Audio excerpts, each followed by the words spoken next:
ګلونو ماشومانو نن درته یوه عجیبه واقعه ویمه انشاءالله چې ستاسو د ټولو به خوښه شي او هغه واقعه دا ده د مور محبت. میرزا ادیب وی کنه وی چې کله به زه پلار وهلمه نو د مور به څه کولو د مور به چې کوم دی زه به د دې وهلو نه بچ کولمه. نو یو ورځ چې کوم دی ما سوچ وکړو که مور مې وهي نو پلار به مې څه کوي، یعنی دا سوچ مې وکړو پرس که ما دا مور وهي نو زما دا پلار به څه کوي. د دې کتلو دپاره ما د مور خبره ونه منله. هغوی ویل د بازار نه ماسته راوړه. څه راوړه؟ ماسته راوړه. نو ما چې کوم دی هغه ماسته مې را نه وړل. هغې ویل ولامبه. مور مې راته وویل څه که ولامبه. ما چې کوم دی ونه لامبل.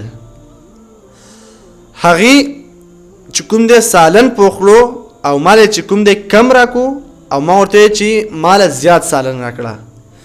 یعنی زما مور چې کوم دی سالن پوخړو او مال تی کم راکړو او ما ورته څه وویله چې مال زیات سالن راکړه.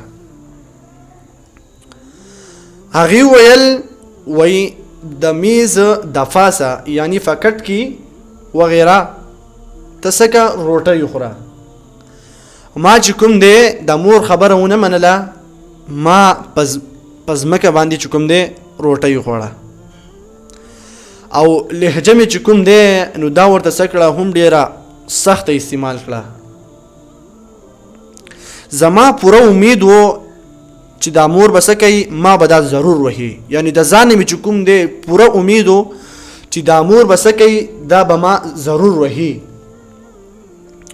خو هغې زه د سینې سره ولګولمه، د خپلې سینې سره، یعنی مور څه چل وکړو د خپلې سینې سره یې ولګولمه. زویه څه وایي راته وایي زویه مور د نه قربان شه وایي چېرته ته خو بیمار نه یې. څه یې؟ بیمار خو نه یې. هغه وخت کې زما چې وایي کوم دی نو دا اوښکې چې کوم دی که نه وایي دا د ودرېدلو نوم یې خو د سره ونه. یعنی د مور چې کله زه د خپلې سینې سره ولګولم او ما ته ووایي چې زویه مور د نه قربان شه چېرته ته خو بیمار نه یې. هغه وخت زما اوښکې وایي څه وې دا د وچېدو د ودرېدلو خو څه نوم نه اخیستو.